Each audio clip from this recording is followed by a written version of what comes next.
Seguidamente, el señor presidente del SEAL Capítulo Argentina, Carlos Melo, y el señor presidente SEAL Internacional, Roberto Zamora, hacen entrega efectiva de una placa recordatoria al señor presidente de la Nación, la cual reza: el Consejo Empresarial de América Latina otorga un especial reconocimiento a Javier Milei, presidente de la Nación Argentina, por su fuerte liderazgo para la transformación económica y la libertad y constante apoyo al desarrollo empresarial construyendo alianzas. Buenos Aires, Argentina, octubre 2024.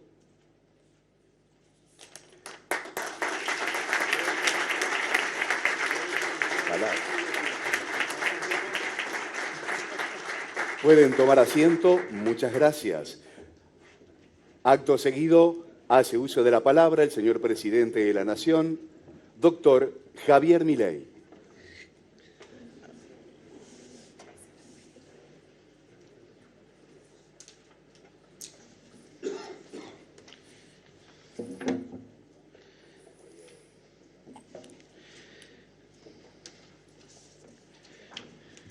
Buenos días a todos. Para comenzar, quiero saludar y agradecer a las autoridades del SEAL por la organización y la invitación a este evento, y también a todos los empresarios aquí presentes por haber apostado y seguir apostando a la inversión y el comercio, tanto en este como en el resto de los países de la región. Nos congrega hoy en este espacio una visión común respecto de la vida, que tiene que ver con el rol que cumplen los empresarios en la sociedad y, tal como acusa el título de esta 35ª Asamblea, el cambio de paradigma económico que está atravesando la Argentina y que esperemos contagie al resto de la región y también al mundo. Hablamos de cambio de paradigma porque, dicho en pocas palabras, Argentina hace 10 meses decidió dejar atrás las recetas que lo empobrecieron por más de 100 años, para empezar a aplicar las ideas de la libertad, del crecimiento y el progreso, que son las mismas ideas que sacaron al 90% de la población mundial de la pobreza en los últimos 300 años. Hay un antiguo refrán que reza que la credibilidad y la confianza suben por la escalera, pero bajan por el ascensor. Y la credibilidad argentina, tras ser el mayor defolteador serial de la historia moderna e incurrir en un siglo prácticamente ininterrumpido de déficit fiscal y violaciones sistemáticas a los derechos de propiedad, se destruyó completamente en los últimos 40 años. Imaginen lo mal que estaban las cosas, que en el país de la mal llamada justicia social, que es injusta y que no tiene nada de social porque es profundamente antisocial, porque parte de un robo y de un trato desigual frente a la ley, los ciudadanos eligieron al primer presidente liberal y libertario de la historia, sin partido político, ni gobernadores, ni intendentes. Obviamente, en condiciones normales de presión y temperatura no hay presidentes liberales libertarios. Así que básicamente tuvimos que hacer muchas cosas mal para que yo esté acá.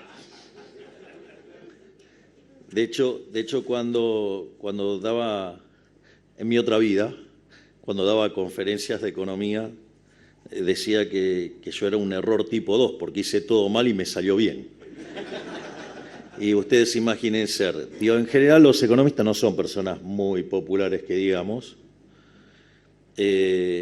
Además, si ustedes miran dentro de los propios economistas, hay un grupo de nerds, que son, digamos, los que hacen economía matemática. Y encima, digamos, dedicarme al crecimiento económico como especialización en un país que está enfermo de keynesianismo, o sea, piensa solamente en 5 minutos.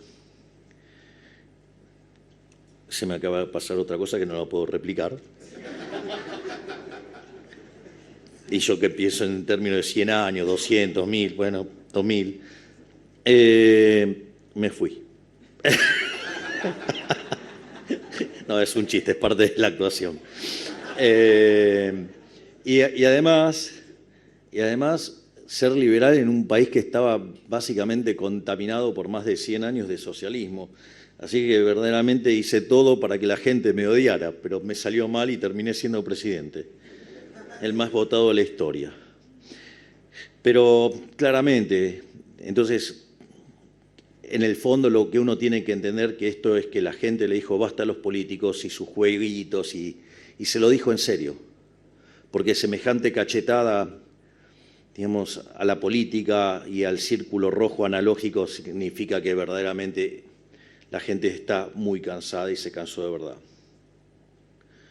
En los 10 meses que llevamos de gobierno hemos plasmado este cambio de paradigma en la gestión. Hemos avanzado kilómetros corrigiendo la macroeconomía. Hemos recuperado la estabilidad monetaria, que es la base para tener una economía sana que crezca. Estamos reduciendo el costo estructural de la economía argentina, que a costa de impuestos y regulaciones ha encarecido exponencialmente los precios de todos los bienes y servicios en nuestra economía. Y producto de este cambio de rumbo, estamos estableciendo de forma sostenida la confianza de nuestro país con un riesgo que se encontraba, un riesgo país, ¿no?, que se encontraba en torno a los 3.000 puntos básicos en el momento de las elecciones y que ayer, digamos, quebró básicamente los 1.200 puntos básicos. Y esto es importante porque nosotros lo tenemos priceado, digamos, en términos de PBI, lo cual no es menor, porque si el riesgo país estuviera en torno a los 3.000 puntos básicos, que es volver a la política fiscal de los degenerados fiscales de la política, eso implicaría un PBI de 400.000 millones de dólares. Y con este esquema de política fiscal que tenemos hoy, a los precios de hoy, con el riesgo país no de esta semana, sino de hace una semana atrás, el PBI es de 600.000 millones de dólares. Es decir, que volver a las andadas, ¿sí?, de la mala política fiscal nos costaría 200.000 millones de dólares. Es decir, no solo es un PBI menor, sino que es un PBI per cápita menor. De hecho, la discusión presupuestaria, si uno la hubiera hecho seriamente, ¿no?, aprobando gastos sin contemplar los recursos, lo cual viola la Ley de Administración Financiera del Estado, y además en el Senado también violaron el estatuto del Senado. Fíjense lo que es interesante, lo que implicaría el aumento para las universidades, que en el fondo sería ceder a la vieja política, a la vieja forma de hacer política, de ignorar la restricción de presupuesto, implicaría volver a las andadas y volver a los niveles de riesgo país que teníamos con el kirchnerismo, con lo cual pasaríamos de un PBI de 600.000 millones de dólares a uno de 400.000 millones de dólares, es decir, estaríamos perdiendo un tercio del PBI. Entonces, cuando ustedes toman los recursos para las universidades, si toman el caso de 600.000 sin el aumento y toman el aumento con el de 400.000, los números quedan más o menos empatados. Pero en el medio, ustedes redujeron el PBI per cápita, perdimos un tercio del PBI y además, cuando ustedes toman el impacto en el PBI en dólares y en el PBI en pesos, el impacto en el PBI en pesos es un tercio, o PBI real, que lo que es en dólares. Esto significa que en el medio se produce un salto del tipo de cambio real que no solo que hace que caiga el PBI, que caiga el PBI per cápita, sino que exacerba el aumento de pobres e indigentes por la suba en el tipo de cambio real. Entonces, ¿de qué estamos hablando? Y eso es si el reclamo fuera genuino. Si en el medio consideramos que es un mero eufemismo para defender los curros de 3, 4 delincuentes que utilizan una causa noble y la prostituyen para ganar dinero a costa de robárselos a los alumnos y a los profesores y a lo que tiene que ver con los edificios y demás, me parece que no hay mucho más que discutir. Y nosotros hemos venido a hacer las cosas que están bien, independientemente de lo que diga la opinión pública o el terror que le tengan muchos a decir la verdad. Nosotros vinimos a terminar con los curros. Y en el fondo, digamos, si estuvieran limpios, ¿cuál es el problema de que los auditen si estuvieran limpios? Hace casi 10 años que no hacen una auditoría. Lo único que estamos pidiendo es auditarlos. Pero parece que eso es poner en riesgo la educación pública. No, todo lo contrario, es valorizar la educación pública. Es decir, si estuvieran limpios, el principio de revelación diría que claramente podrían mostrar los números, pero no lo quieren hacer. Y por algo debe ser entonces.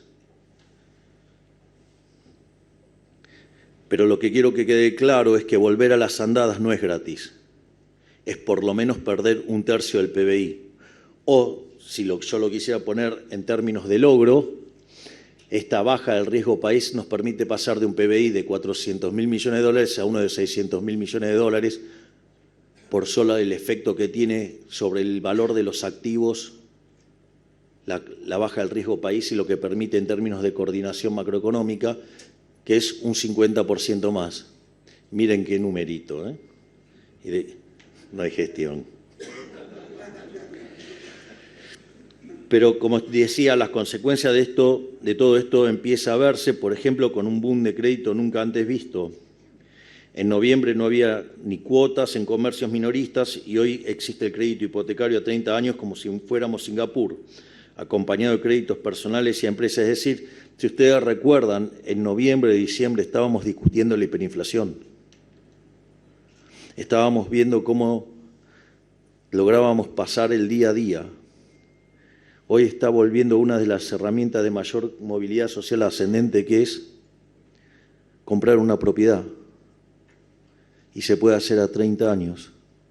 Por lo tanto, mire si hemos cambiado el contexto macroeconómico.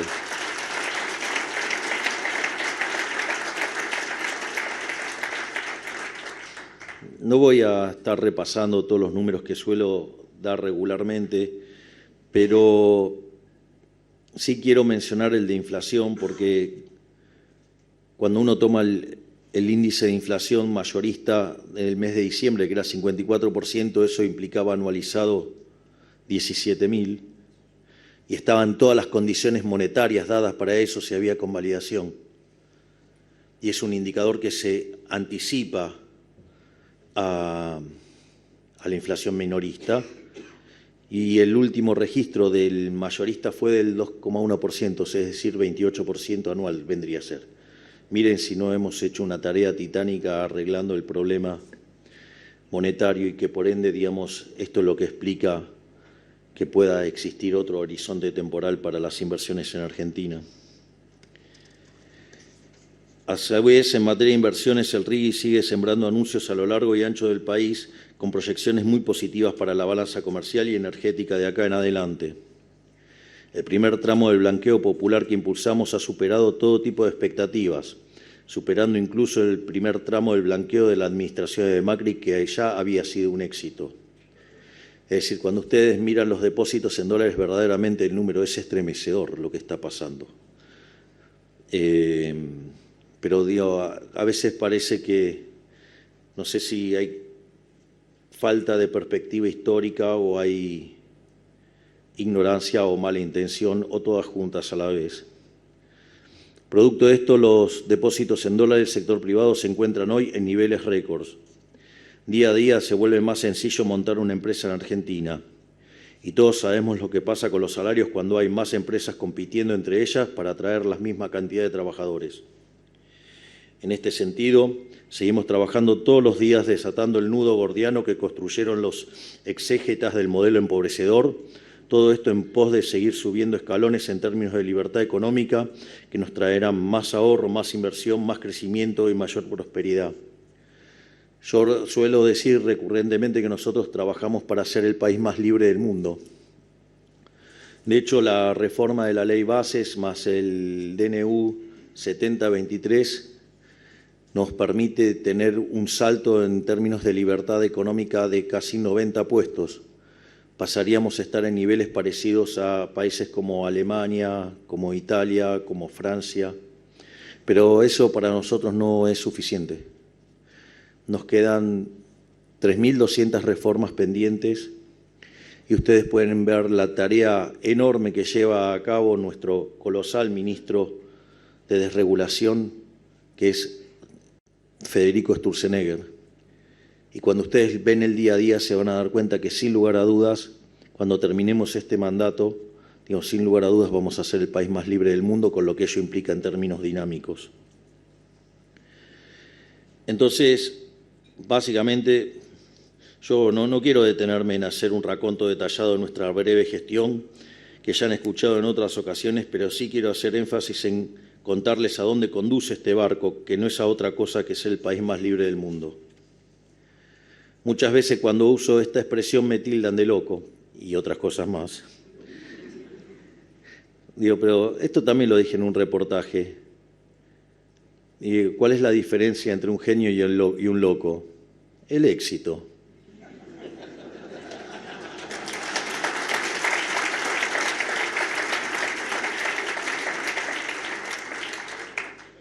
O cuando digo que me gustaría alcanzar niveles de calidad de vida similares a los de Australia, todos ponen el grito en el cielo como si fuera una gesta imposible.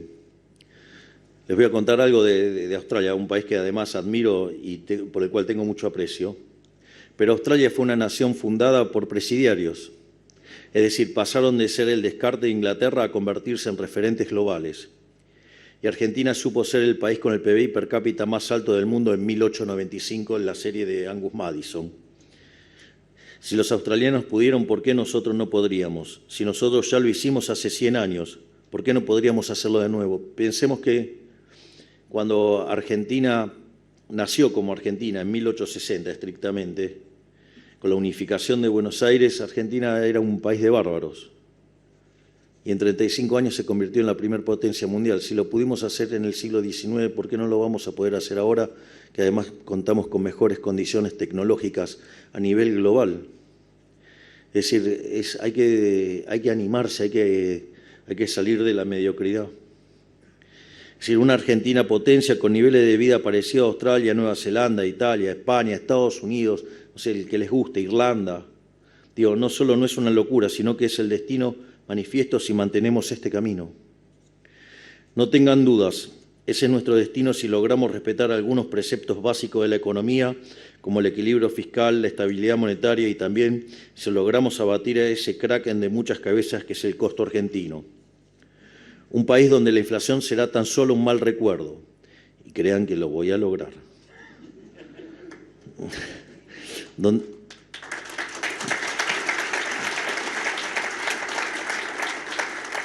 Donde los argentinos habremos recuperado la capacidad de hacer cálculo económico y cada cual podrá planificar, ahorrar, invertir y ser el dueño de su propio destino. Un país donde es el que produce y no el Estado el que elige qué insumos utilizar, a quién contratar, a quién le vende y a qué precio. Un país donde se puede importar tecnología de punta para mejorar la competitividad sin pagar 2 o 3 veces su valor por culpa de aranceles confiscatorios. Un país donde cada uno puede disfrutar del fruto de su trabajo sin temor a que le roben o incluso lo maten por algo tan básico como un celular. Un país donde se pueden comprar televisores al contado y una casa en cuota, y no al revés como sucedía hasta hace muy poco acá. Un país donde no hay que cruzar la frontera para hacerse de un par de zapatillas de buena calidad o buen precio. Un país con impuestos mínimos, retribuidos con servicios de calidad, no con municipios, provincias y un Estado nacional voraces cobrando el mismo impuesto 3 veces para brindar servicios paupérrimos las 3 veces. Un país donde no se habla de ganancias extraordinarias para cobrarte más impuestos cuando tuviste un buen año, porque si el fin moral de todo negocio es ganar plata, ¿cómo puede ser extraordinaria una ganancia? Aquí quiero hacer un punto porque me parece interesante. No hay nada más aberrante que hablar de este concepto de cobrarle más a las ganancias extraordinarias y demás. Supongan que ustedes tienen una economía de 2 sectores, lo voy a hacer fácil, y por algún motivo, ya sea o porque cambiaron las preferencias de la gente o porque hubo un problema que causó un shock negativo sobre la oferta de uno de los bienes, ustedes tienen un cambio de precios relativos. ¿Sí? No sé, supongan, no sé, viene un terremoto y se pierde una parte de la economía. Obviamente que los bienes que estaban ligados a ese sector van a contraer la oferta y eso va a hacer que el precio sea más alto. Es decir, ese precio relativo en ese sector va a ser más alto. Lo mismo cuando apareció el problema de los barbijos. Es decir, ahora ese precio relativo más alto, esa ganancia extraordinaria, en realidad es una señal que está diciendo a dónde asignar el capital, a dónde mover el capital, cómo reasignar el capital. Por lo tanto, si usted, digamos, castiga ese resultado extraordinario, usted lo que está haciendo es dificultar y poner palos en la rueda a resolver el problema. Es decir, usted necesita que esa señal de precio fluya para que los recursos se reasignen y de esa manera resolver el problema. Esto es la misma discusión que del tipo de cambio real. Digo que son un fastidio ya. Bueno, por suerte, digamos, los econochantas ya se calmaron bastante, pero, o sea, suponga, digamos, le puedo hacer el mismo. A ver, si yo tengo equilibrio fiscal, tengo constante la cantidad de dinero, no tengo elementos de la política económica que estén generando un problema artificial. Ahora, si yo tengo un problema del sector, lo voy a hacer con un ejemplo. Supongamos que tengo una economía de transables y no transables. Y por algún motivo, no sé, viene un terremoto y me rompe la mitad del sector no transable. Eso haría que el precio de los no transables, ¿qué tiene que pasar? Tiene que subir. Entonces, que en la lógica de los econochantas me estarían diciendo que el tipo de cambio real está apreciado, ¿no? Porque estaría subiendo mucho el precio de los no transables. Entonces, ¿cómo lo querrían arreglar los econochantas? Devalúa, el tipo de cambio está atrasado, devalúa. Es interesante porque si yo devalúo, o sea, les hago caso y devalúo, ¿cuál es el problema? El problema es que yo necesitaba mandar los recursos al sector no transable y devaluando, ¿qué es lo que hago? Rompo la señal de precios y por lo tanto no termino nunca de resolver el problema. Es decir, y Argentina tiene ese problema desde que tenemos esa maldita institución llamada Banco Central de la República Argentina, que utilizan el Banco Central para corregir problemas del sector real. No, los problemas del sector real se arreglan en el sector real. Es decir, lo único que puede hacer el Banco Central es mantener la inflación a raya, algo por lo cual trabajamos activamente. Entonces, si yo, digamos, violento esa señal, me pasa lo que me pasa a mí, digamos, o sea, digo, freno la cantidad de dinero, termino con el déficit fiscal y obviamente que la recomposición de precios relativos va a hacer que los no transables estén más caros. ¿Por qué? Porque durante más de 70, 80, casi 100 años me dediqué a ¿qué? A romper la señal de precios. Es decir, no es gratis. Esto también es importante porque entonces cuando aparece ese beneficio extraordinario, a ese empresario que está cosechando ese beneficio extraordinario, digo, en lugar de perseguirlo, le tendría que estar dando un premio, lo tendría que estar llevando en andas. O sea, de vuelta, piensen en el medio de la pandemia, la necesidad de los barbijos. Sí, claro que va a ganar un montón de plata si hay un reacomodamiento de la demanda furioso. Pero ese tipo es el que me está arreglando los problemas, es el que me genera que haya una mayor cantidad de barbijos. En cambio, ¿qué pasa? Si se mete el Estado y empieza a tocar los precios, ¿qué pasa? Va a haber menos. Y encima, digamos, porque los recursos se quieren mover del sector A al sector B, pero como yo le estoy capeando el precio, el sector A se me va a destruir, pero el sector B no se va a expandir. Entonces, esa idea llena de envidia y de resentimiento, la tenemos que combatir desde el llano, digamos, porque el que gana plata es un héroe. Digo, es un benefactor social porque lo hace vendiendo precios de mejor calidad, digamos, a un mejor precio.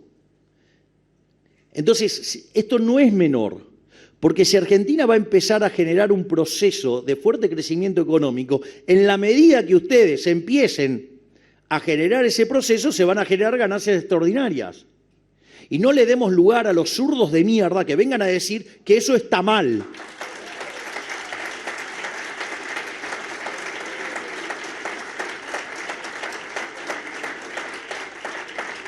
Porque ellos que se basan en la envidia, en el odio, en el resentimiento, van a venir a hinchar las pelotas con el coeficiente de Gini, la desigualdad.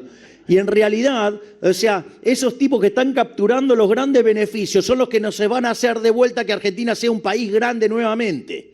Entonces, digamos, demos esa batalla, digo, por eso me estoy desviando del discurso original, mis disculpas, pero me encantaría leer tus carteles, pero hay un efecto que se llama años y no veo.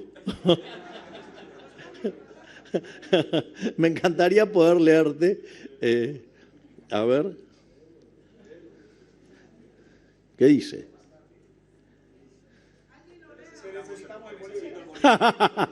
Sí, tengo muchas demandas. Hay mucha gente proponiéndome que me vaya a otros países a hacer lo mismo. Digamos, voy a tener un problema de nacionalidad.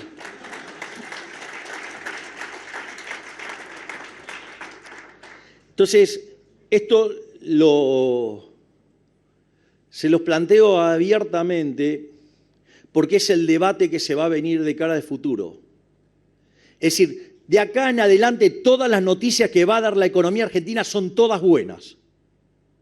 Es más, si ustedes toman hasta el peor número que salió, el último que salió, que fue el de la pobreza, si ustedes decomponen entre el primer trimestre y el segundo trimestre, la pobreza es cierto que tocó el 56%, pero ya después en el segundo cayó al 51%. Y no tengan dudas que para el tercer trimestre va a estar en el 49%. Es decir, si yo tomo los datos de actividad, el último indicador del EMAE dio 1,7. Si tomo desestacionalizado el último dato contra diciembre, la caída del PBI es 0,6. Nada si tenemos en cuenta que acabamos de hacer el ajuste fiscal más grande de la historia de la humanidad.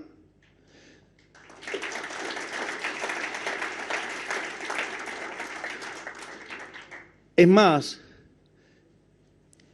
es un ejercicio heroico, no quiere decir que estoy hablando del número que voy a dar, aclaro, pero para que tengan una idea de la velocidad. Una economía cuando crece fuerte, supongamos 5%, el desestacionalizado crece 0,4 mensual. El último dato dio 1,7. Eso significa que la velocidad que mostró el último dato es de una economía como que se mueve a un ritmo del 23%. Es decir, ustedes se dan cuenta, ¿no? Digamos, porque el otro día me llegó la referencia de cierto periodista imbécil, y lo digo en estos términos para que no puedan saber si estoy hablando de un hombre o una mujer.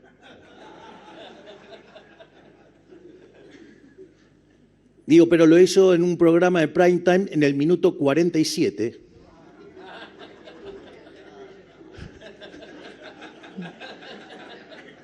Así que, como verán, lo tenemos bien calibrado. A esos delincuentes los tenemos bien calibrados. Pero no se crean que van a tener que ir a buscar en lugares de la grilla hostiles, ¿eh? Ojo. Dicho esto, el número que se publicó ayer de 1,5 es buenísimo.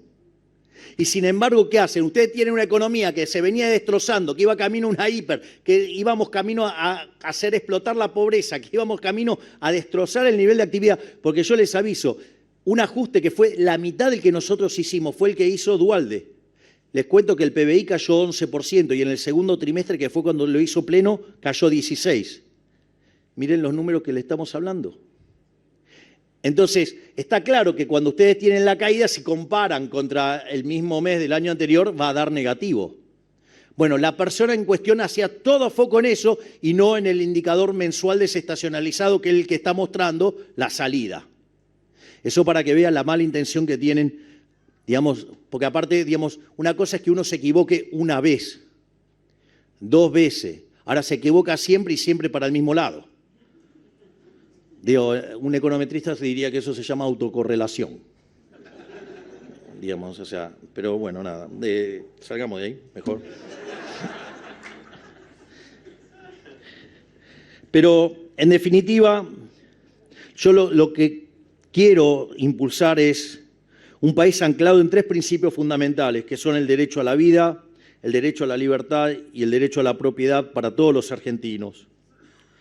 Todo esto implica un nuevo rol para el empresariado en la Argentina que viene. y lo voy a decir bien claro, yo no debo ni puedo, o sea, no debo en términos morales y no puedo porque, dada la fatal arrogancia, ser el que comande las decisiones que ustedes deben tomar. Deben ser ustedes quienes las tomen, sabiendo que de este lado hay un gobierno que los apoya y que está dispuesto a todo por hacer las cosas bien. Si no, vean lo que estoy peleando para defender el déficit cero, o lo que estoy peleando para mantener emisión cero, y todo lo que estamos haciendo desregulando todos los días para que justamente cada día sea más fácil invertir en Argentina. Nosotros persistiremos en nuestra misión, aunque la consecuencia sea el ostracismo, porque como dijo Cicerón, el desprestigio adquirido por hacer lo correcto no es desprestigio en absoluta, sino que es la gloria. Así que a ustedes les digo, arriesguen, inviertan, innoven y apuesten a la industria y al comercio, porque en la nueva Argentina las palabras esfuerzo y mérito tienen significado real y serán recompensadas. Vinimos a reconvertir a la Argentina en la gran potencia que nunca debió dejar de ser, y sabemos que la clave para alcanzarlo es el comercio que convierte a los enemigos en clientes y a los competidores en colaboradores. Por eso no vengo aquí a apelar a su humanidad, sino a su propio beneficio, cuya persecución redunda en beneficios para la sociedad. Adam Smith Dixit. Digo, transformado un poco, pero digo, es una adaptación. Versión, digamos, 2024. Ahora me voy a ocupar de vuelta del surdaje. Sí, hoy me agarraron de buen humor.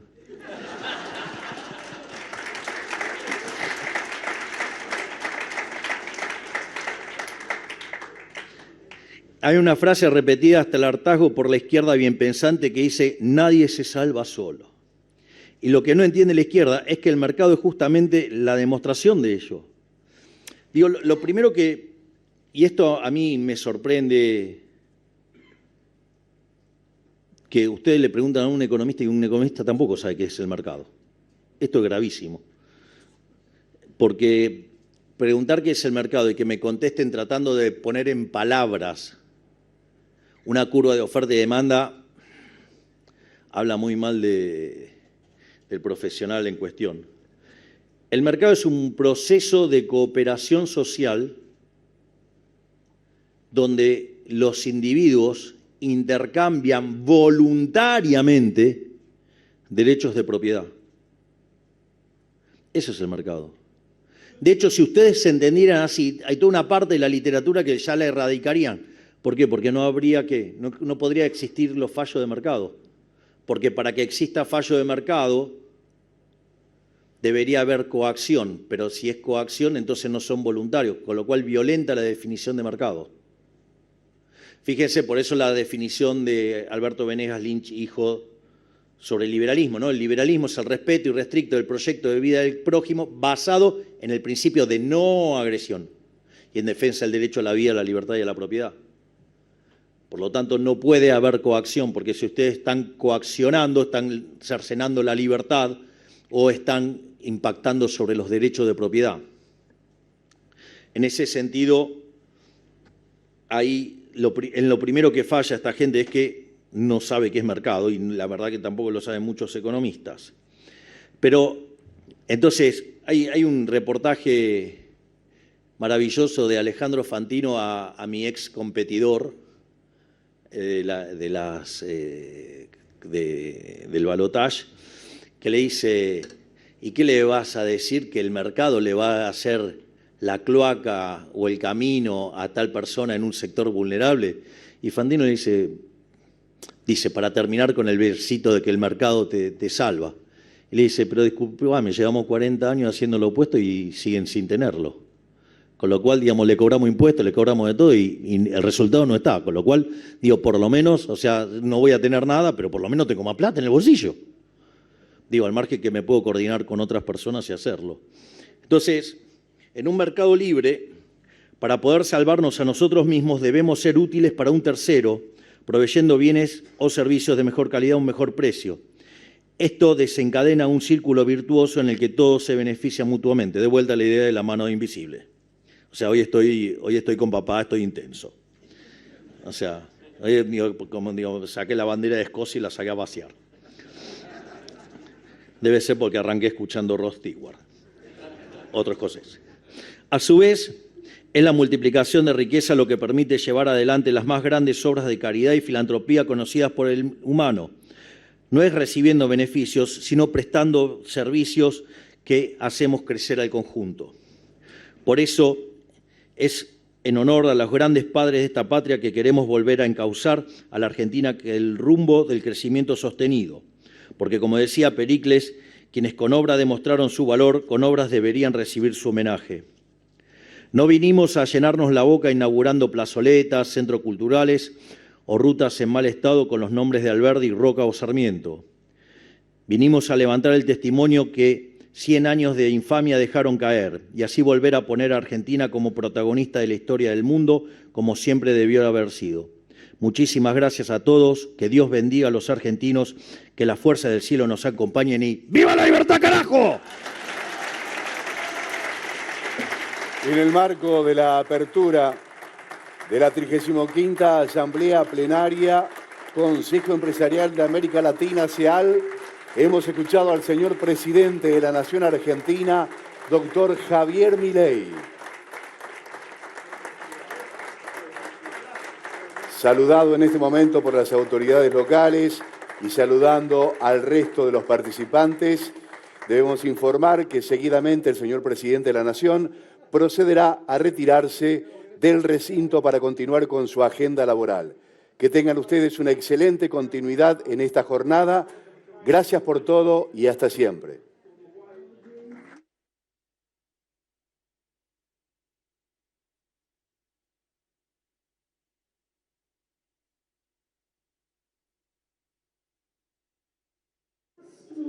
Al retiro del presidente de la República de Argentina pueden compartir del coffee break. Muchísimas gracias.